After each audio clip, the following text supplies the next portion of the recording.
Ya mungkin kalau di jam tangan tuh dipakai artis tuh value-nya jadi lebih tinggi ya. Iya, artis Hollywood terutama. Artis Hollywood, Iya. kalau artis Indonesia berarti nggak laku ya? Agak kurang ya. Agak kurang. Kalau Mas Hanif sendiri gimana? Ini maunya dipanggil apa nih, Mas, Bro, Kak, atau gimana nih anaknya? Bebas, Bebas. enaknya aja. Misal gimana, ya. Oke, baik. Jadi aku juga mau tanya, berarti Mas Hanif ada ini nggak? Punya jam tangan favorit nggak? Banyak sih. Kalau dari jenis jam tangan, saya suka jam tangan diver ya. Jam Jam tangan tangan diver tuh nggak tuh? yang analog, jadi dia spesifikasinya bisa buat menyelam gitu. Tapi karena spesifikasinya buat menyelam, dia lebih tangguh daripada jenis jam tangan lain gitu. Terus ya dia fleksibel, bisa dipadukan dengan fashion apapun. Oh gitu ya? Suka jam tangan ya? Iya. Tangguh, terus bisa dipadukan sama fashion lainnya, luar biasa banget. Ternyata jam tangan tuh punya value ya untuk kehidupan sehari. Betul. Jadi nih mumpung Mas Hanif ada di sini, aku mau tanya apa aja sih promo-promo yang ada di jamtangan.com? Oh ya, sebelumnya kayaknya aku mau ngasih tahu kalau ada giveaway ya. Iya, bener banget ada giveaway. Betul. Giveaway buat teman-teman itu. Jadi kami di jamtangan.com sedang ada launching produk Alexander Christie. Jadi kami kerjasama dengan Alexander Christie. Dan itu hanya dijual di jamtangan.com gitu. Ntar mungkin akan diceritain. Ntar saya akan jelasin lebih. Oke, siap. Nanti yang kangen sama Mas Hanif kita ada lagi ya sesi wawancara lagi ya. Tapi ini syarat-syaratnya kayaknya perlu di-share nih, Michelle. Oke, nanti kita kasih syaratnya gampang banget, cuma isi link aja. Iya, selain itu ini apa? Teman-teman jangan lupa follow Kelas Cinta dan follow akunnya jamtangan.com yaitu @mahwatch di Instagram. Terus teman-teman repost di story postingan yang linknya sudah di-share di kolom chat. Jadi teman-teman share di story, lalu teman-teman mention Kelas Cinta dan Mahwatch, dan akunnya jangan di private ya. Iya, siap-siap tuh didengerin tuh teman-teman yang mau Alexander Christie ya, gratis hari ini doang ya. Jangan lupa untuk isi link giveaway dan jangan lupa juga ikutin syaratnya, follow kelascinta.com dan juga follow Instagramnya jamtangan.com ada di Mahwatch ya. Iya, betul. Lupa juga di story dan jangan di private ya biar kita bisa lihat ya. Oke deh, thank you banget Kak Hanif. Kita nanti kan ngobrol-ngobrol lagi sama Kak Hanif. Jangan lupa giveaway-nya ya, karena kita akan tutup di jam 5 sore. Thank you so much Hanif. Kita ketemu lagi di sesi berikutnya. I like to be educated, but I'm so frustrated. Hello to my loneliness. I guess that ignorance is bliss.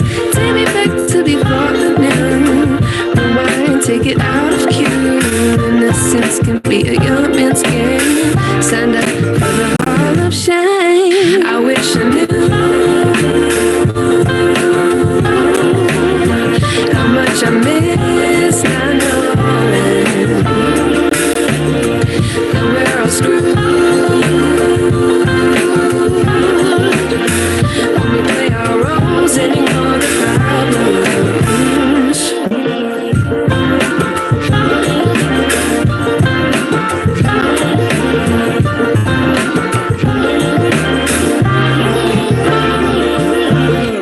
I like to be way more patient. Stay up, I feel so outdated. How can we look the other way? Sun is out, but the sky is gray. What would happen if I took a chance? It's always hard at first glance. I don't wanna, but I know I gotta do it. The truth is hard to swallow, I think I'll chew it.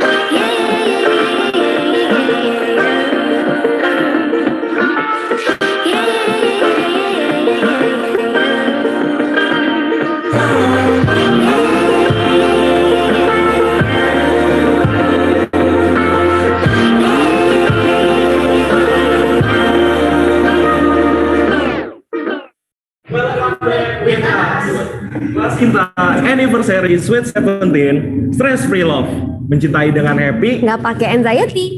Gila, tadi udah ada pembicara dari daging banget nih dari Ibu Pinkan Margareta. Nah, sekarang kita bakal masuk ke speaker berikutnya yang dia merupakan salah satu coach dari Kelas Cinta.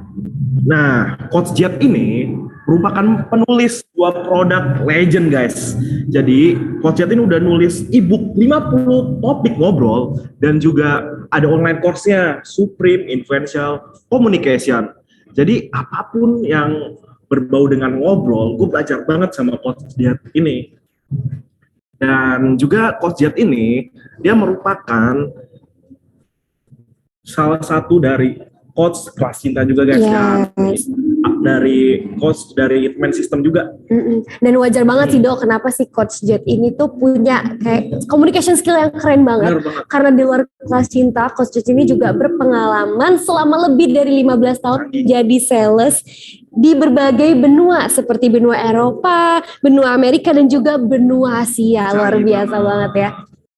Dan selain itu, beliau juga certified prepare or enrich facilitator to build strong marriage and healthy relationship. Nah, jadi buat teman-teman nih yang udah ada planning untuk married atau udah ada planning buat nikah, mungkin deket-deket ini atau mungkin kan bisa banget ikut kelas pranikah atau premarital class sama Coach Jet. Bisa dicek langsung ke Instagramnya ya. Yoi. Ya udah, gak usah lama-lama lagi, kita panggilkan saja langsung Coach Fit Live.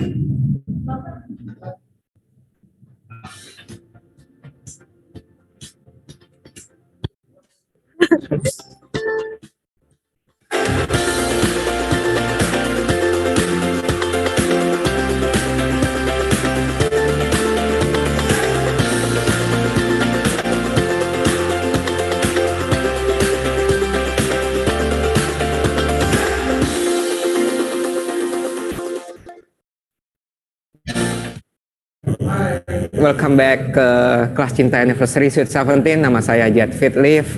Suara saya oke nggak? Kalau suara saya oke, coba kirim api-api dong. Walaupun saya nggak bisa lihat sih api-apinya sebanyak apa di sini. Ini apa kabar kalian semua? Hari Sabtu, tanggal tua, dan kalian ada di sini semua dan pacaran. So, thank you buat yang udah hadir dan terus temenin kita semua dan ikut ngerayain Sweet 17 ini. Tema pembahasan saya hari ini seperti dilihat di layar kalian adalah dari one with benefit ke situationship dan akhirnya ke pernikahan. Bukankah itu semua yang kalian inginkan? Match, terus dapat one night stand, terus nggak usah pakai status, kita ketemuan aja kalau kita lagi horny, terus akhirnya karena sangat berapi-api akhirnya kita ke pernikahan dan bahagia sepanjang segala masa. Gitu kan ya yang kita inginkan kan ya. Tapi sayangnya itu sulit dikerjakan kecuali kalian jago manifestasi. Nggak, that's itu pembahasan yang lain. Oke, yang mau saya bahas sebenarnya adalah ini. Tapi ini tidak bekerja. Jadi yang mau saya bahas adalah next slide. Next slide. Nah ini dia, ngebet nikah sama dengan sumber masalah. Dan mengapa lebih baik menikahi ChatGPT? Karena ChatGPT bayar. Dan child free jelas ya. Dan ChatGPT bisa memberikan kita slide seperti ini. Slide seperti ini disponsori oleh ChatGPT dan AI lainnya yang namanya Beautifully AI. Saya pakai itu. Saya minta ChatGPT buatkan saya outline. Saya mau ngajar soal kenapa sih buru-buru nikah itu jadi sumber masalah dan dibikin lah ini. Jadi saya nggak tahu nih berikutnya tuh apa gitu. Jadi saya akan berimprovisasi sepanjang pengajaran ini. Nggak. Di zaman ini ngebet nikah itu jadi bagian dari profil banyak orang. Ada yang pernah ketemu profil ini di Bumble? Ini adalah Bumble. Kenapa saya bisa dapetin profil ini? Karena saya Bumble ya untuk riset. Dan ini banyak banget about me-nya. Coba kita lihat ada satset maunya dihalalin. Ada yang berapa orang yang pernah ketemu profil kayak gini? Saya yakin banyak banget ya kan? Banyak banget. Biasanya seperti ini. Biasanya seperti udah capek pacaran mau serius atau about me-nya cuma sekilas langsung serious relationship only gitu. Jangan swipe kanan kalau kamu tidak ingin menikah gitu. Mau ta'aruf, mau langsung nikah gitu. Ada banyak alasan sih kenapa kita pengen terburu-buru kayak gini ya.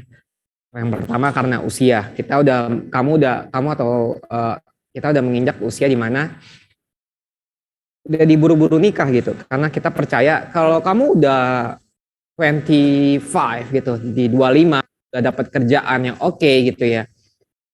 Apa sih next step? Next stepnya adalah pengen menikah. Kamu udah dapat kerjaan, udah lulus kuliah, next stepnya adalah pengen menikah. Karena usia. Bisa juga kamu udah di above 30 dan kamu pikir kalau saya nikah di umur 38 tahun, nanti begitu saya married, anak saya 17 tahun saya udah jadi kakek-kakek banget gitu ya. Itu tuh yang biasanya terlintas sih. Kemudian ada dorongan usia di kalau wanita biasanya kalau udah mendekati 30 tuh udah deg-degan katanya kalau mau hamil. Karena memang risky gitu ya. Makanya itu pengen terburu-buru. Yang kedua adalah keluarga atau lingkungan. Di keluarga kamu semuanya udah menikah. Adik kamu, kakak kamu udah menikah, adik kamu udah menikah, keponakan kamu pun udah menikah gitu ya.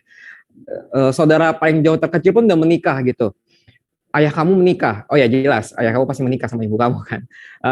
Tetangga kamu menikah gitu. Tetangga kamu baru lulus SMA dinikahin, terus mama kamu pasti bilang, kamu lihat dong tetangga kamu itu udah nikah, baru juga lulus SMA udah nikah, kamu kok belum gitu. Atau lingkungan kantor kamu, lingkungan kerja kamu. Kalau kamu baru lulus kuliah, kamu akan masuk sebagai intern, teman-teman kamu masih banyak muda-muda, tapi lalu satu persatu mulai menikah. Tadinya kalian kalau lunch ngebahas soal pacar, ngebahas soal film, tapi lama-lama kalau lunch teman-teman kamu mulai ngebahas soal suaminya, mulai ngebahas soal istrinya, ngebahas soal mertuanya, ngebahas soal anak-anaknya. Sementara kamu nggak bisa ikutan nimbrung, kamu cuma dengerin. Dan mereka semua depan kamu untuk bilang, ayo dong nikah dong makanya. Cepetan buruan dong nikah, ngapain sih lama-lama? Gitu. Akhirnya kamu terdorong untuk, iya ya emang sudah waktunya saya pengen nikah buru-buru. Yang ketiga karena udah capek pacaran. Siapa yang sih udah capek pacaran? Coba angkat tangan. Nggak usah angkat tangan beneran karena saya juga nggak bisa lihat gitu, tapi angkat tangan aja, sebutin di komen gitu, di kolom komentar diramein, saya udah capek pacaran gitu ya. Capek pacaran ini apa sih? Capek pacaran itu biasanya karena udah lama pacaran terus akhirnya berantem dan nggak jadi ke next stepnya. Udah capek ketemu cowok, capek ketemu cewek, capek kenalan lagi, capek ngedate gitu ya. Aku tuh males kalau mesti ngedate lagi, males ketemu orang baru, ngobrolin lagi hobi gua apa, ngobrolin lagi cita-cita gua, ceritain soal pengalaman gua apa. Gua tuh capek, Jet. Gua tuh pengen ketemu, ngobrol setengah jam, kita satset, akhirnya dihalalin deh, gitu ya. Didaftarin ke MUI untuk dapat stiker halal, ditempel gitu, halal. Kemudian yang keempat adalah menikah adalah goal. Banyak orang yang menjadikan menikah sebagai goal.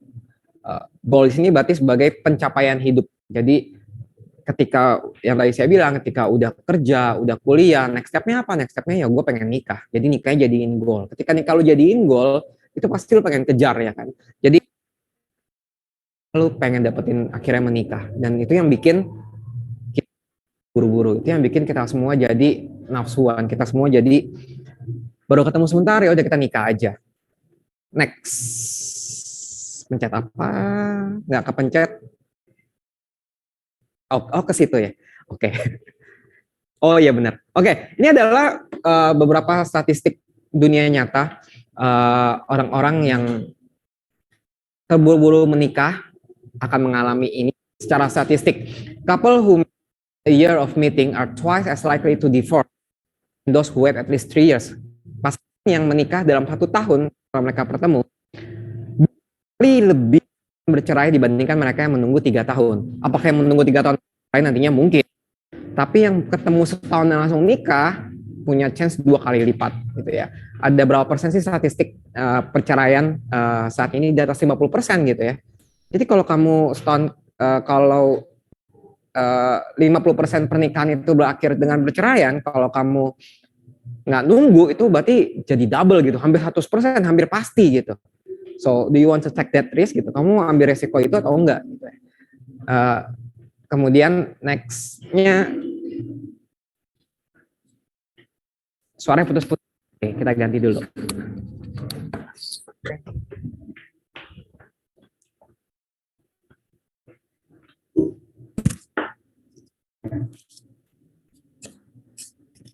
Oke, better nggak? Oke, pasangan yang menikah 18 bulan setelah berpacaran, 39% less likely to divorce dibandingkan mereka yang menikah setelah 6 bulan gitu. Menikah setelah 6 bulan ketemu. Jadi yang ketemu terus dating selama 18 bulan itu 40% lebih sedikit bercerai, less likely to divorce dibandingkan mereka yang married setelah ketemu baru 6 bulan gitu ya. Ini berdasarkan statistik, jadi ini mesti kalian pikirin. Kemudian pasangan yang menunggu 5 tahun sebelum menikah 46% less likely to divorce gitu ya. So ini menarik banget, pasangan yang menunggu 5 tahun. Biasanya kita nggak mau nunggu di zaman sekarang ini, kita maunya paling lama 2 tahun lah Jet, jangan 5 tahun gitu. Saya sih nggak nyaranin 5 tahun juga ya, tapi apa yang dikerjakan selama 5 tahun itu, apa yang dikerjakan selama 3 tahun itu yang penting. Ya, tapi yang pasti usahakan lebih dari 2 tahun gitu ya, lebih dari 1 tahun malah kalau bisa, please. Saya dan mendiang istri saya berpacaran selama 6 tahun gitu ya, 6 tahun dan kita sampai di anniversary ke-10 sebelum harus dipanggil oleh yang atas. 6 tahun kita pacaran itu kenapa ya? Karena salah satunya saya masih sibuk mencari uang, dia juga sibuk mencari karir, saya sibuk mencari rumah gitu ya. Kita berdua sibuk kerja gitu ya. Dan di situ kita kenal. Itu perlahan banget tuh stepnya buat saya. Karena saya emang sengaja tidak mau buru-buru gitu ya. Saya mengenal keluarga dia, saya mengenal karakter dia jauh lebih banyak lagi, latihan antar jemput gitu. Dan itu dikerjain selama 5 tahun itu. Di ujung 6 tahun baru kita bahas soal marriage. Di 1 tahun itu. Karena perencanaan menikah tidak semudah itu. Seperti yang kalian mungkin belum tahu ada di kalian, atau kalau kalian pernah lihat saudara kalian married itu nggak segampang itu.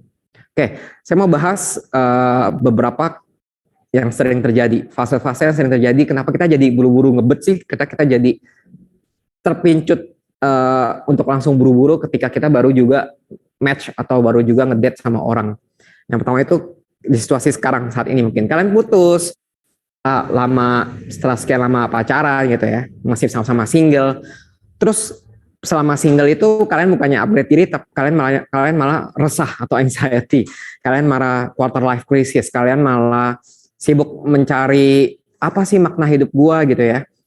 Bukannya nge-upgrade diri tapi malah sibuk memikirkan itu. Kalian sibuk scrolling TikTok, sibuk story, sibuk bikin konten apapun itu, tapi ya nggak untuk diri kalian gitu, cuma untuk mengisi waktu kosong kalian. Terus akhirnya karena terbiasa punya pasangan, tadinya punya tempat keluh kesah, tadinya punya kegiatan di weekend, terus tiba-tiba nggak ada, kalian jadi resah, kalian jadi gimana ya, gue mesti ngapain ya, jadinya yaudah gue mesti punya pacar deh, kayaknya gue mesti nikah deh, kayaknya gue mesti punya pasangan deh. Gue nggak merasa komplit kalau gue nggak punya pasangan. Ada yang merasa kayak gitu nggak? Ada yang merasa nggak kalau diri kalian tuh kayaknya gue kurang lengkap deh, gue dapet duit ada, kerjaan gue oke, tapi kayaknya gue kurang apa ya, gue kurang pasangan gitu ya. Akhirnya kalian buru-buru cari pasangan dan akhirnya ketemu, kalian pasang di status Bumble kalian atau Tinder kalian, set maunya dihalalin, atau yang cowok pasangnya mencari yang serius. Saya ingin mencari yang serius untuk saya kenalkan ke orang tua saya gitu ya.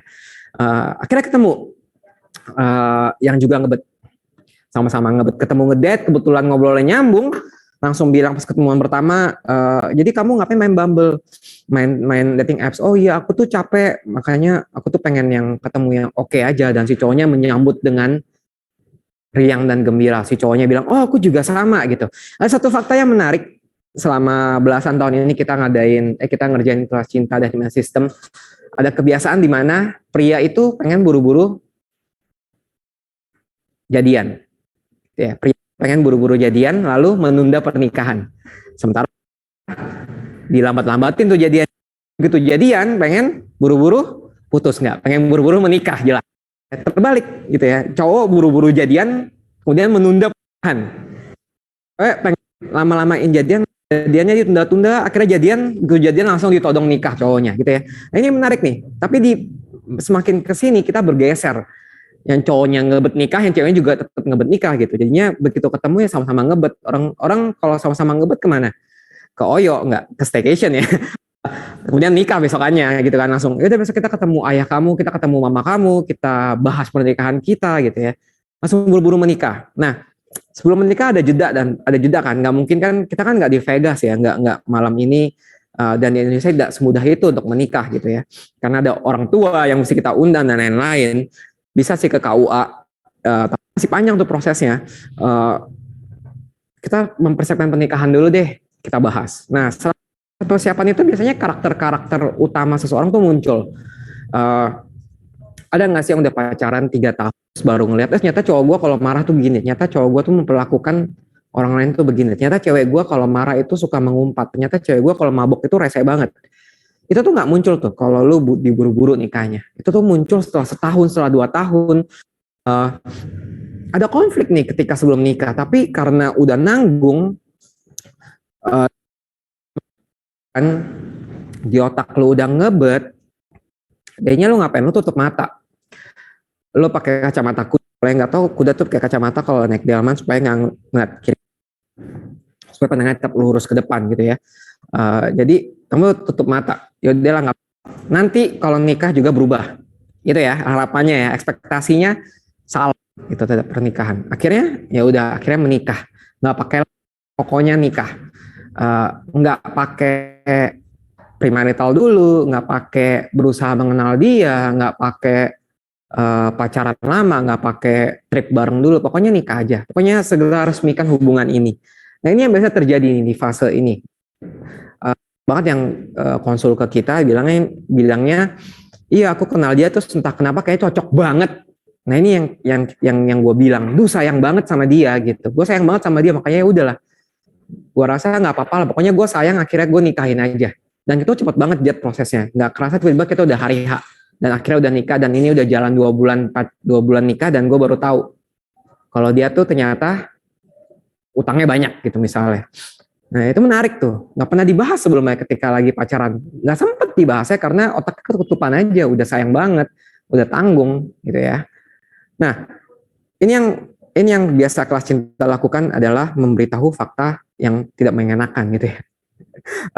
Ini adalah gambaran tentang fairy tale. Apa sih fairy tale itu bahasa Indonesianya? Dongeng.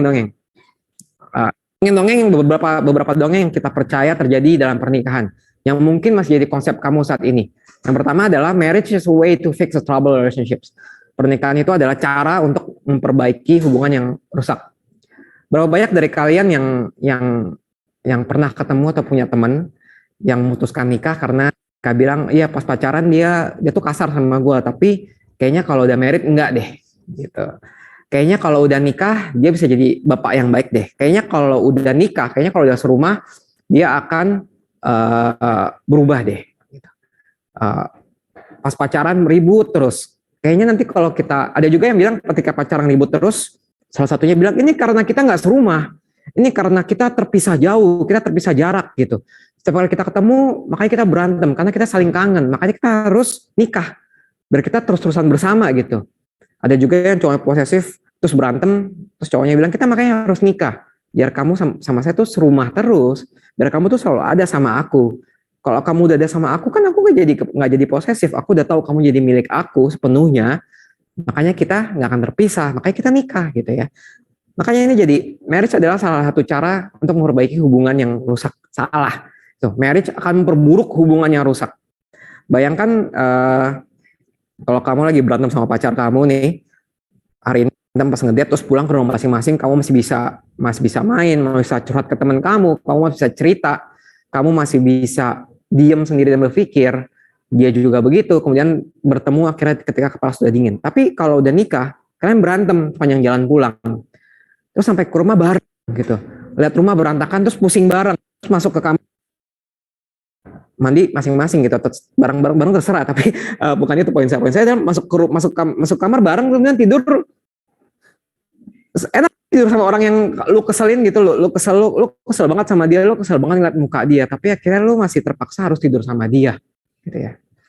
kemudian dia minta jatah gitu, dia mau minta wow, can you imagine that gitu, lu udah rusak terus lu masih minta mau having sex gitu ya, dan lu pikir itu akan memperbaiki segalanya? Ya enggak. Kalau marriage dijadikan sebagai alasan untuk memperbaiki hubungan, maka next step-nya adalah punya anak. Punya anak akan dianggap sebagai cara untuk memperbaiki hubungan pernikahan, dan itu lebih chaos lagi, ya. Kebayang ya? Next, marriage will make you happier. Ini banyak nih yang juga kayak gini, orang-orang yang beranggapan kalau sekali nikah harusnya kita jadi happy, harusnya gue happy. Kan ini orang-orang yang menjadikan pernikahan sebagai goal. Kalau gue udah nikah, goal gue udah tercapai, gue harusnya bisa fokus ke next step-nya. Wrong. Marriage bakal bikin lo happy kalau lo milih orang yang tepat gitu ya. Even that bukan berarti jaminan 100% gitu ya. Jadi jangan jadikan pernikahan sebagai sumber kebahagiaan gitu ya. Jangan jadikan pernikahan sebagai sumber untuk bikin lo jadi komplit gitu ya. Banyak orang yang menjadikan marriage sebagai pelarian dari keluarganya yang tidak sayang. Ya, banyak orang yang menjadikan marriage sebagai tujuan ketika di keluarga dia yang asli dia kurang harmonis gitu, dia pengen keluar, gue pengen keluar dari keluarga gue pokoknya. Akhirnya dia buru-buru nikah supaya dia bisa hidup punya keluarga sendiri dan menjadikan keluarga itu lebih happy. It's okay, tapi ketika itu dijadikan tujuan, kalian jadi terburu-buru gitu. Kalian jadi fokusnya jadi yang penting ketemu orang yang mau meritin sama gue aja, mau merit sama gue aja, dan itu jadi fokus yang salah gitu. Okay, marriage will not make you happy. Justru kalau grafik kebahagiaan seseorang itu biasanya akan naik ketika di hari H yang turun selanjutnya. Biasanya Rex akan share ini mungkin nanti akan di-share atau di sesi-sesi premarital kelas kita yang lain. Kemudian yang ketiga, marriage will make you more financially secure. Ada nggak yang pikir, gue hidup sendiri tuh susah? Banyak yang, kalau lu ngerantau, biasanya lu kan tinggalnya di kos-kosan ya, lu ngekos atau nyewa rumah. Dan lu pikir kalau lu married kan kita menyatukan uang saya dan uang suami saya nih, Jet, atau si suami gue menyatukan uang saya dan uang istri saya. Jadinya harusnya financially gue akan secure dong, harusnya finansial gue akan oke dong ya. Ada benarnya kalau kalian berdua sama-sama secure. Masalahnya adalah di zaman sekarang ini yang terjadi adalah dua-duanya sama berantakan gitu, sama-sama berantakan. Atau karena terburu-buru kalian berdua nggak ngebahas soal finansial sama sekali gitu.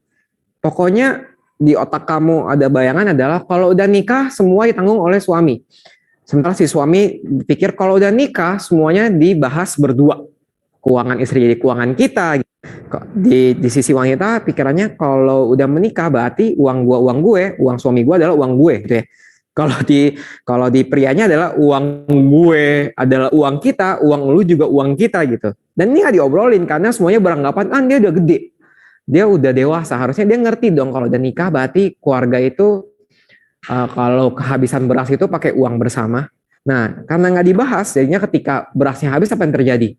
Tunggu-tungguan gitu. Si cowoknya bilang kok kamu nggak beli beras, si cowoknya bilang lo kan kamu yang mestinya beli, gitu ya.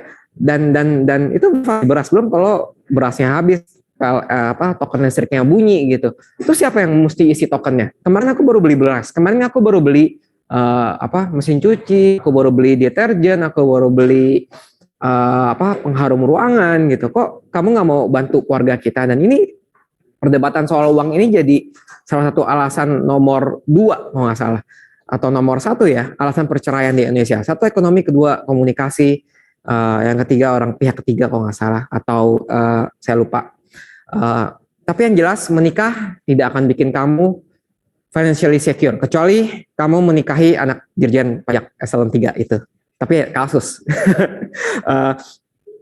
Marriage will make you financially secure kalau pasangan kamu adalah anak grup Jarum gitu ya, anak grup Sampurna, anak grup itu.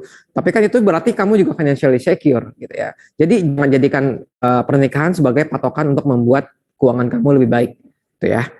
Pinjol aja kalau kayak gitu, kalau pengen keuangan lebih baik. Oke. Yang keempat, marriage is all rainbow and sunshine. Nikah itu semuanya isinya pelangi dan matahari terbit. Di post saya yang terakhir saya bahas 2 alasan konyol sebelum nikah ya. Ada yang ngepost, saya bilang biasanya romantik itu, keromantisan itu biasanya hanya bertahan selama 1 tahun. Saya pakai kata biasanya. Kemudian yang reply bilang, enggak kak, teman saya udah 4 tahun menikah, mereka mesra sekali di Instagram.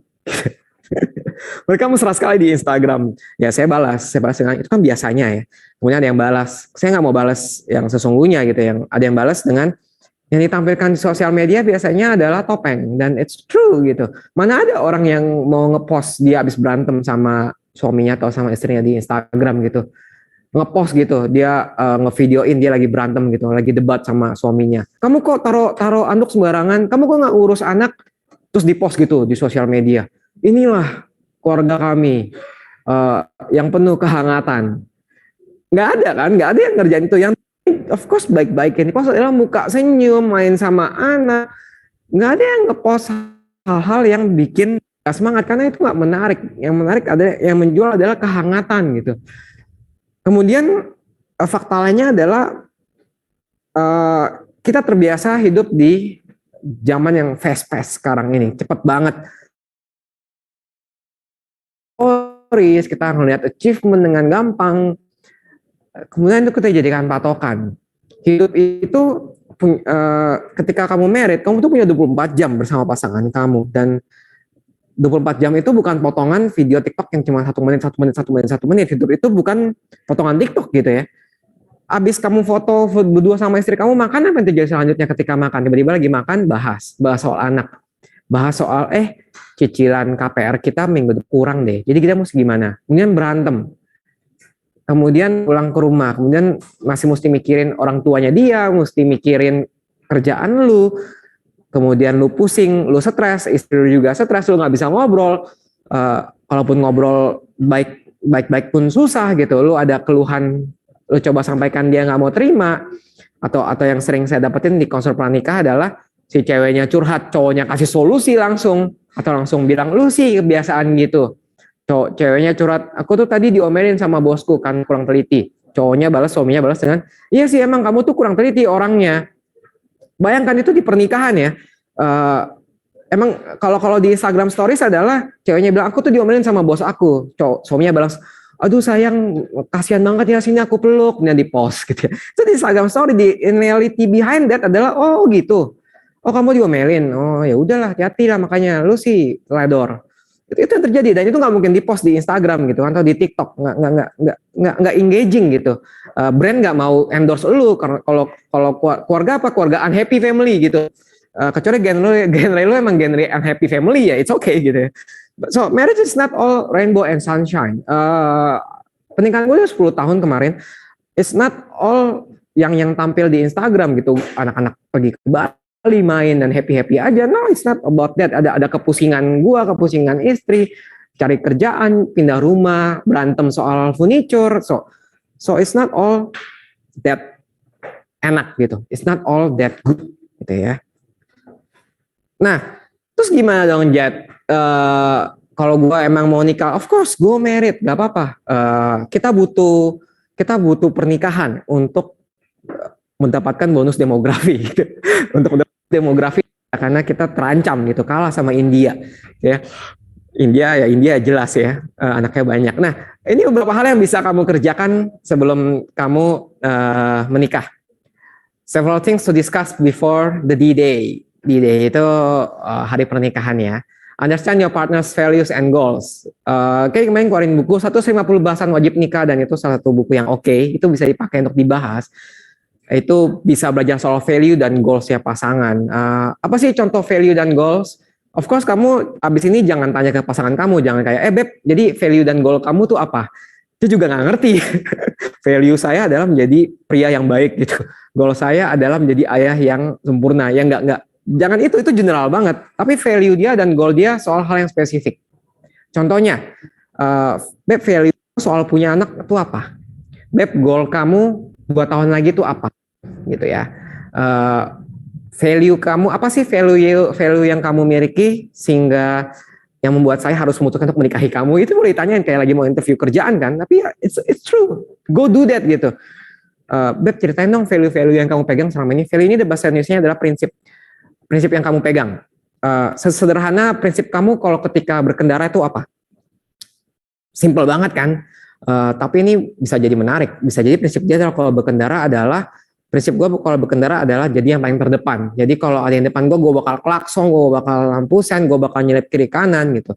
Goal gue kalau gue udah punya anak adalah mesti punya anak cowok gitu misalnya. Belum tentu itu sama dengan value dan prinsip yang kamu pegang gitu. Makanya itu harus ditanyakan, itu harus dibahas. Kamu bisa nggak terima prinsip dia gitu ya. Prinsip dia yang terutama adalah prinsip dia soal pernikahan. Siapa kepala keluarga kita? Ini banyak yang lucu adalah banyak pria yang berprinsip adalah begitu menikah, wanita itu adalah milik pria sepenuhnya gitu ya. Ini banyak banget yang kita temuin. Si istri begitu menikah harus dipaksa untuk berhubungan badan, dan istrinya cerita gitu. Karena si suaminya bilang, loh kan kita udah nikah. Kalau have sex itu ya kamu harus mau. Kalau kamu nggak percaya, banyak banget cowok yang punya prinsip seperti itu. Ketika cowoknya mau, ceweknya, istrinya harus melayani. Dan that's so wrong gitu ya. Prinsip saya, nggak tahu prinsip kamu. Tapi menurut saya itu wrong gitu ya. Menikah bukan berarti, saya pernah post ini, menikah bukanlah transaksi jual hak gitu ya. So, pahami dulu value-nya dia soal pernikahan itu apa. Yang kedua adalah expectation for the future. Bahas harapan untuk kedepannya itu mau apa. Harapan kedepannya itu kayak mau punya rumah berapa, mau punya anak berapa, mau punya anjing nggak, mau tinggal di sini terus nggak, apa kita mau keluar negeri gitu ya. Kemudian be honest about your feelings and intention. Ini penting banget, be honest. Sering dengar kan ya orang-orang kalau bilang kalau lagi berantem obrolin aja, obrolin dong, kasih tahu dong. Nah ini susah. Ketika lu udah pacaran lama, lu udah terbiasa untuk menyembunyikan hal-hal kecil biasanya. Itu pas pacaran. Kalau pas pacaran lu udah nyembunyiin hal kecil, gimana kalau pas married gitu? Hal kecil ini akan numpuk sehingga akhirnya lu terbiasa berbohong. Kemudian lu menyembunyikan kebohongan besar. Padahal kebohongan besar ini yang mengganggu hubungan lu. Jadi usahain kalau punya pasangan itu yang lu bisa ngobrol apapun tanpa dijudge. Lu bisa bebas cerita ke dia tanpa merasa dihakimi. Lu bisa ceritain lu saat lu sedih, lu bisa ceritain saat lu kecewa, bukan ke orang lain, tapi misalnya lu kecewa sama dia, lu bisa ngomong sama dia gitu, gue tuh kecewa sama lu. Gitu ya, bukan berarti bakal bubar, tapi lu bisa ngomong dan dia juga bisa terima. Gitu ya, dan dia juga bisa kerjain hal yang sama. Kemudian yang keempat adalah take time to get to know each other. Masing-masing tuh ambil waktu untuk saling mengenal. Kalau lu terburu-buru, lu baru ketemu, terus lu target 6 bulan lu mau nikah, berarti lu 6 bulan berapa? 6 bulan kali 4 minggu. Berapa itu? 24 gitu kan. 24 times gitu kalian ketemu, atau 48 kali ketemu. Misalnya cuma ketemu doang. 48 kali ketemu itu bahasa apa? Cuma bahas sebentar, bahas dikit, karena isi date sekarang adalah kebanyakan nonton, makan pun sambil scrolling IG, sambil scrolling TikTok, nonton pun diem-dieman. Kalau lagi pacaran berdua, staycation, itu diem-dieman dengerin lagu, dengerin Spotify, nggak ngebahas hal-hal seputar cerita kalian gitu. Ya ngebahas, tapi cuma sebentar. Nggak beneran mengenal jauh lebih dalam, karena waktunya terbatas gitu. 6 bulan paling kamu cuma kenal cerita dia 2 tahun belakang, kamu nggak pernah tahu soal cerita-cerita trauma. Ada satu bahas soal trauma, ada satu pick up line baru yang saya tahu ternyata cukup efektif saat ini. Cowok-cowok tuh nggak nanyain soal ceweknya, tapi cowok-cowok itu kalau ketemu cewek langsung cerita, aku tadi baru berantem sama papa, gitu. Terus cewek-cewek langsung tergugah karena trauma gitu ya. Aku baru berantem sama orang tua aku, terus cewek-ceweknya langsung pengen gitu. Nggak tahu, pernah nggak ketemu cowok-cowok yang begitu ketemu langsung cerita soal trauma dia? Itu dengan harapan itu untuk membangkitkan mami instingnya kamu tuh. Kamu ingin segera merawat dan merangkul dia gitu ya. So hati-hati. Yang kelima yang bisa kamu lakukan adalah ikutan premarital class. Premarital class ini adalah kelas sesi di mana kita punya di kelas cinta, di mana kamu dan pasangan kamu akan ikut dalam 8 sesi sama saya atau sama Lex, di mana itu kita akan ngajarin soal, kita akan bahas bersama. Ketika kamu join, kamu akan dihadapkan ke 150 pertanyaan, masing-masing isi, calon kamu isi, kamu juga isi. Premarital class ini khusus untuk buat yang sudah berpasangan ya. Jadi kalau kamu sendirian dan kamu ikut ini, itu aneh banget rasanya, karena kamu nggak akan discuss ini dengan siapa-siapa. Jadi kalau pasangan ikutan kelas ini, kamu akan disodori dengan 150 pertanyaan. banyak banget, dan itu menutupi 8 aspek kehidupan dalam pernikahan, dari family, dari seksual, dari lifestyle, dari finansial, kemudian goal, kemudian stres, kemudian konflik dan komunikasi. Apa aja sih bakal kamu pelajari itu, kamu bakal memperkuat kemampuan komunikasi kamu. Kamu bakal belajar cara menghadapi konflik, bukan menghindari konflik ya, menghadapi konflik dan mengurangi stres. Kemudian memahami area yang butuh pengembangan. Bisa saja dari 8 area yang saya sebutin tadi, kalian berdua sudah kuat di finansial dan soal leisure activity atau aktivitas yang menyenangkan. Tapi di 6 areanya berantakan. Berarti 6 ini yang bisa dikembangkan gitu ya. Kemudian mengidentifikasi area keunikan dan kekuatan. Itu tuh area di mana kalian tuh sama-sama kencang, sama-sama kuat. Bisa aja di family, fans kalian kuat gitu ya.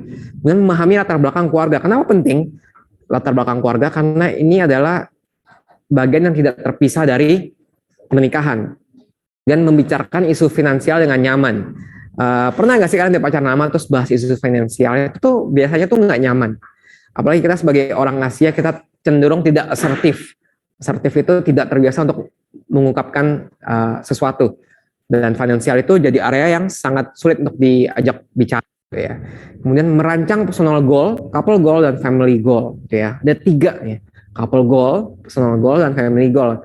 Saya akan pandu kalian untuk sama-sama mikir 6 bulan mau ngapain, 1 tahun ke depan ngapain, 2 tahun ke depan mau ngapain. Nah itu tuh detail. Kemudian mengeksplorasi kebiasaan dan kepribadian. Nah di sesi-sesi premarital itu yang kejadian-kejadian yang nggak kepikiran untuk dibahas tiba-tiba muncul. Saya mau cerita di sesi terakhir saya minggu lalu, di couple terakhir saya, satu sesi di mana si prianya bilang dia merasa tidak nyaman, ada beberapa pasangannya yang bikinnya tidak nyaman. Ini saya tanya, one of you guys bilang kalian tidak nyaman dengan atau kebiasaan personal salah satu pasangan kalian. Ayo silakan didiskus. Terus dia ngaku, ya itu aku. Dia bilang, oh ya itu aku. Ya, iya, salah satu habit kamu adalah goyangin kaki saat makan. Goyangin kaki saat makan. Itu tadinya sih nggak apa-apa sih buat aku, tapi kok makin lama kayaknya aku merasa keganggu banget deh. Dan si cowoknya shock. Hah? Kok kamu nggak pernah cerita ini ke aku gitu ya? Akhirnya mereka diskus. Iya, aku tuh nggak enak. Aku tuh udah pernah sih ingetin kamu jangan goyang-goyang kaki kalau lagi makan. Tapi kamu iya aja, tapi besokannya kamu goyangin kaki lagi. Akhirnya ya udahlah, aku diem aja. Kemudian mereka bahas, akhirnya mereka setuju. Udah lain kali kamu tepok kaki aku aja. Dan gue bilang ke mereka adalah habit ini susah untuk diubah ya. Habit ini akan terus ada. Makanya fungsi pasangan penting untuk mengingatkan. Kenapa ini jadi penting? Karena gini, kalau di awal-awal aja si ceweknya udah ngerasa aku malas ingetin kamu soal ini, itu satu hal kecil. What will happen dengan hal-hal kecil lainnya gitu ya? Mulai malas ingetin dia soal kaki yang mulai malas ingetin soal nanti kalau misalnya dia taruh handuk sembarangan, mulai malas ingetin dia soal dia mesti ngapain, lama-lama nggak ngobrol. Begitu nggak ngobrol, that's where trouble start gitu. Itu titik-titik api-api kecil kayak gini kalau nggak dibahas bakal jadi api gede gitu ya. Ada lagi yang punya habit bawa handphone ke dalam WC. Si cowoknya komplain, aku tuh agak kesel kalau ngeliat kamu bawa handphone ke dalam WC. Si ceweknya kaget, hah? Oh iya, soalnya kan aku biasa sambil baca, sambil main game, sambil scrolling IG di WC. Si cowoknya bilang, iya, ya aku nggak seneng.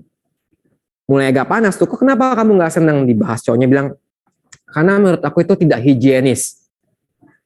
Tidak higienis gitu ya.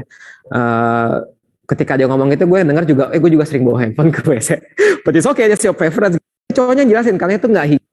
Itu kamu masuk ke WC, kamu pegang handphone, terus kamu taruh handphone dekat aku, dan itu kamu pegang aku.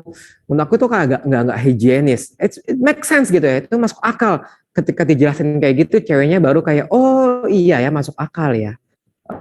Ya udah, kita mesti ngapain. Nah, premarital session ini tuh nggak berhenti di situ, nggak berhenti cuma untuk kasih masalah, tapi lanjut ke cara nyelesain konfliknya. Ini konfliknya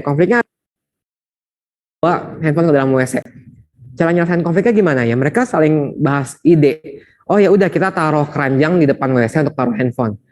Ceweknya bilang, oh saya tahu, kita taruh tempelan, kita print kertas, bawa handphone ke dalam WC gitu. Kalau pengen baca, sediain majalah di WC. Itu tuh jadi latihan diskusi juga dan it's good gitu. Dan itu jadi ajang diskusi yang menarik buat mereka.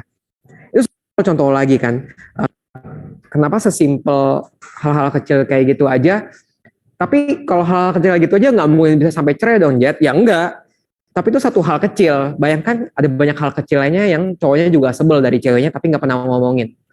Dan ceweknya nggak sadar dan ceweknya terus ngerjain itu. Ketika lagi berantem, apapun yang dikerjakan oleh pasangan, saya ulang. Ketika lu lagi berantem sama pasangan, apapun yang dikerjain sama pasangan lu, itu seakan-akan jadi serangan pribadi terhadap lu gitu.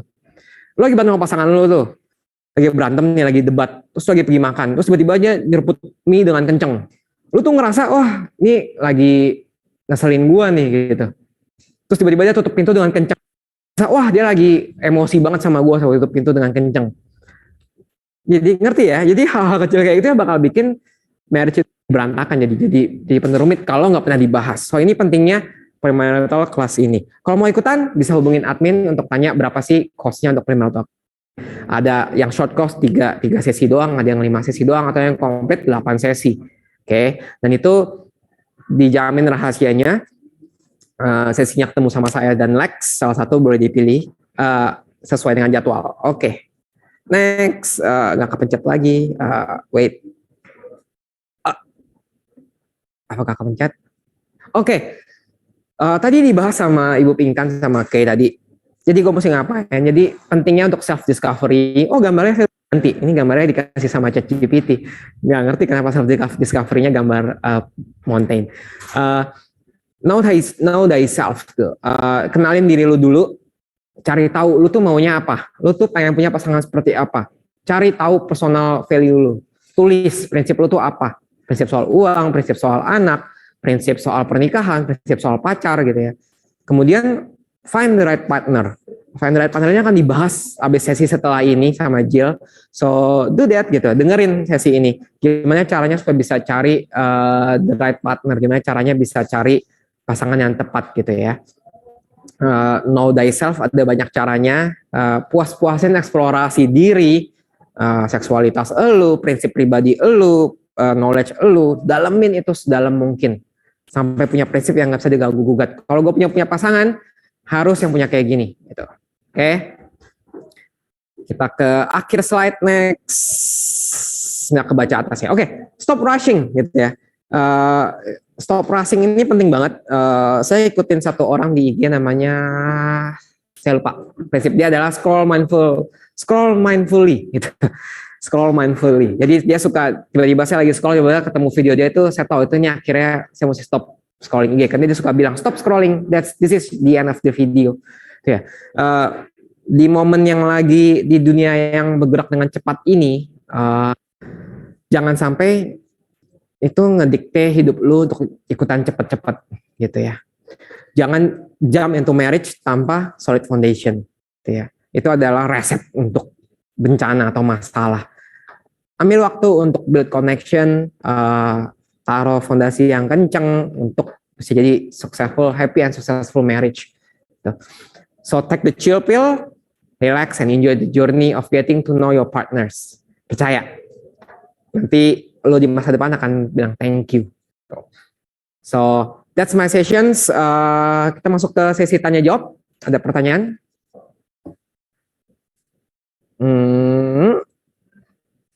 Oke, dari Octavianus ya. Bagaimana cara menghadapi wanita yang mencintai dua pria? Ini kayak lagunya Dewa ya. Aku dan dia gitu. Nggak ada yang tahu lagu Dewa kayaknya di angkatan ini. Bagaimana cara menghadapi wanita yang mencintai dua pria? Oh, ini perlu pertanyaan lebih lanjut sih. Maksudnya bagaimana gitu ya? Maksudnya dia mencintai ayahnya kah dan pamannya gitu? Atau kamu ketemu cewek yang ngaku dia lagi kalau dia antara dua pilihan? Saran saya adalah kalau kamu mau jadikan opsi, go ahead gitu. Silakan tunggu. Silakan terus membuktikan diri kamu ke dia kalau kamu adalah pria yang layak dicintai. But my other advice, jangan gitu. Kamu tuh sebagai pria berkualitas, harusnya kamu adalah pilihan satunya. Harusnya dia yang mau memilih kamu. Begitu juga dengan wanita ya, kalau ketemu cowok yang bilang, yang bimbang gitu, gue tuh bingung di antara dua pilihan. Dia tuh mau enaknya, dia tuh mau kamu tuh berusaha gitu. Dia tuh maunya kamu ngejar-ngejar, dia tuh maunya kamu terus membuktikan diri, sementara dia sebagai terus enak-enak aja tungguin pria. Ntar aja lihat yang mana yang akhirnya nyantol gitu ya. Jangan mau gitu ya. Jadi mendingan nggak usah dihadapi kalau ketemu wanita yang mencintai dua pria gitu. It's just bullshit anyway. Di otaknya wanita ini biasanya nggak ada pilihan pastinya gitu ya. Dia ngomong ini ke lu supaya dia nggak kehilangan chance-nya aja. Oke, next. Bagaimana potensi Bitcoin? Oh bukan. Bagaimana cara tahu calon pasangan punya banyak utang secepatnya? Biar nggak kejebak kalau dalam aja. Ada beberapa cara. Yang pertama adalah punya akses terhadap BI record. Cara punya akses terhadap BI record ini adalah dengan punya pacar jadi BI. Jadi punya selingkuhan jadi BI gitu. Tolong cekin dong ini calon pacar gua gitu. Nggak bisa. Jadi cara taunya adalah ya tanya. Ya, bingung tanyanya, nanti saya ada bocoran, kan akan segera ada muncul satu produk di mana bisa nyontek cara bertanya, cara untuk bahas, segera launching. Tanya, Beb, kamu punya utang nggak? Gitu. Itu direct question, atau bisa juga dengan cara yang lebih sopan adalah dengan cerita. Teman aku ya, udah 100 baru tahu calon pacarnya tuh ternyata utangnya 400 juta. Gila ya, dan mereka lagi pusing banget. Suka gitu. Aku tuh pengen punya cowok yang kalau bisa sih terbuka sih kalau dia punya utang. Enggak, yang enggak langsung putus kalau tahu dia punya utang banyak, tapi paling enggak kita bisa saling bantu lah, cari tahu gimana cara nyelesainnya. Kalau kamu gimana? Itu. Atau bisa juga kamu cerita, Beb, aku mau cerita nih, aku tuh sekarang ini lagi fokus untuk nyelesain utang aku. Aku punya utang di Shopee Pay Later 4 juta gitu. Soalnya aku habis beli iPad gitu. Aku tuh juga punya utang di GoPay Later 2,3 juta gitu. Aku juga punya utang di Akulaku, di Indodana dan sebagai dan aplikasi-aplikasi pinjol lainnya. Cerita aja deh gitu, lihat komen dia. Jadi itu dua cara ya. Saya saranin cara yang kedua untuk cari tahu. Kalau kamu lihat atau juga kalau kamu sering lihat dia pakai kredit card, kamu bisa tanya dia, prinsip kamu soal kredit card tuh apa? Kayak gitu. Apakah kamu bayar minimum? Apakah kamu bayar, yang penting bayar? Apakah kamu pakai kalau ada duitnya doang? Gitu ya. Kamu bayar full. Oke, I hope that answer ya, Ana Yuliana. Oke, next question. Gimana cara menghadapi gebetan yang sering gaslighting? Ini sesi jangan ngebet nikah. Harusnya pertanyaannya adalah soal seputar nggak ngebet nikah. Betul, oke. Muhammad Fahrudin. Gimana cara menghadapi gebetan yang sering gaslighting? Variasi pertanyaan bagaimana cara menghadapi, jawabannya adalah jangan dihadapi gitu ya. Dihindari. Ditinggalin aja gitu. Gimana cara menghadapi pacar yang suka mukul? Ya jangan dihadapi gitu. Ditinggalin gitu. Sama gebetan yang sering gaslighting gitu. Buat dia tahu punya gebetan yang suka playing victim dan nge-gaslight lo, tinggalin, not worth it gitu, capek, kesel. Secakap apapun dia, nantinya juga akan jadi nggak cakep. Sekeren apapun dia, ketika dia udah gaslighting lo akan jadi merasa tidak berguna gitu. Apakah lo mau terus jadi cowok yang tidak berguna dalam hubungan, merasa diri tidak berguna gitu, merasa jadi low self confidence gitu, lo nggak mau kan? Jadi jangan dihadapi. Lu kasih tahu boleh, Beb, yang barusan kamu lakukan itu gaslighting dan itu bikin anxiety aku jadi parah, jadinya aku perlu staycation atau holiday gitu ya. Kasih tahu, kasih peringatan, Beb, lain kali kalau kita berantem please jangan kayak gitu ya. Itu pun kalau dia ngerti apa itu gaslighting, gitu ya. Nanti dia bisa bilang, kamu playing victim, dan akhirnya kayak berdua debat ala Jaksel gitu. Terms Jaksel gitu. Jadi ya dikasih tahu kalau emang nggak nyaman, Beb, saya pakai iStat. Aku ngerasa tidak nyaman ketika kita berantem, kamu tuh sering nge-gaslighting aku gitu. Padahal kan aku bukan kompor. Tuh. Bisa nggak lain kali kalau kita berantem itu kita bahasnya secara dewasa gitu, nggak saling nge-gaslighting gitu ya. Dan kalau udah nggak tahan, tinggalin. Lagian masih gebetan kan, jadi bagus untuk tahu dari awal. Oke. Kita masih punya 2 menit, masih ada pertanyaan lagi nggak? Oke, masih ada. Oke. Dari Yunis Febrina. Sounds familiar namanya. Gimana cara nanggepin terbaik orang yang terlalu kepo dengan pertanyaan kapan nikah? Dan punya pacar belum? Kapan punya anak dan lain-lain? Gak usah tanggepin. Sama seperti variasi pertanyaan bagaimana cara menghadapi dan bagaimana cara menanggapi, jawabannya adalah tidak usah ditanggapin, tidak usah dihadapi. Itu kalau saya ya. Tapi gini caranya. Kalau ada orang-orang yang kepo, ya jawab aja apa adanya, gitu ya. Karena buat orang-orang yang sering nanya ini, bukan jawaban kamu yang penting, tapi mereka itu tuh pengen terpuaskan aja nanya, gatel aja gitu, pengen nanya kapan nikah gitu. Lo mau jawab besok juga buat dia tuh nggak ada artinya buat dia gitu. Cuma nambah memo, cuma nambah masukan untuk gosipnya dia. Jadi ada beberapa cara jawab dengan sembarangan. Kapan nikah? 2 minggu lagi sih, aku lagi MBA gitu.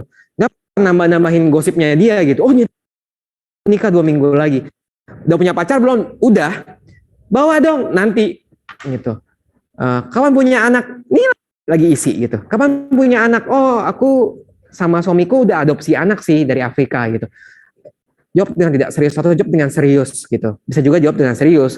Udah punya pacar belum? Belum sih. Nantilah gitu. Kenapa saya saranin untuk jawab asal mungkin? Karena nggak penting jawabannya. Kalau kamu jawab dengan serius gitu, kapan nikahnya? Lu jawab dengan serius. Oh iya, aku sama pacar aku tuh lagi konsen dulu, mau nabung dulu, mau beli rumah. Mereka kan komentar lagi gitu. Emang rumahnya mau di mana? Emang budgetnya berapa? Emang suami kamu, emang pacar kamu kerja apa? Dan itu jadi bikin kamu lebih pusing. Jadi kalau kamu jawab dengan sesuatu yang mereka harapkan, mereka nggak akan nanya lebih lanjut lagi. Atau jawab dengan yang sering juga gue pakai adalah pakai kata trauma. Kapan nikah? Aku masih trauma gitu. Udah punya pacar belum? Aku masih trauma. Kapan punya anak? Aku masih trauma gitu.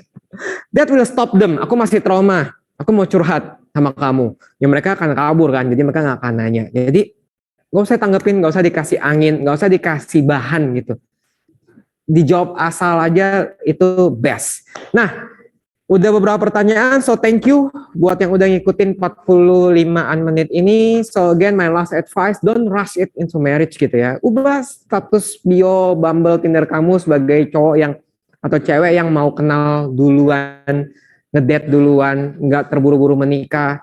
Ingat punya personal value-nya yang kamu pegang, cari tahu tentang diri kamu sendiri. Nanti kalau udah punya pasangan, pacaran dulu yang agak lama, kemudian ikutan premarital class kita. Oke? So that's all my session. Abis ini lanjut. So see you guys. Jangan lupa follow IG gue di JetFitLive. So see you guys. Thank you udah listening. Bye.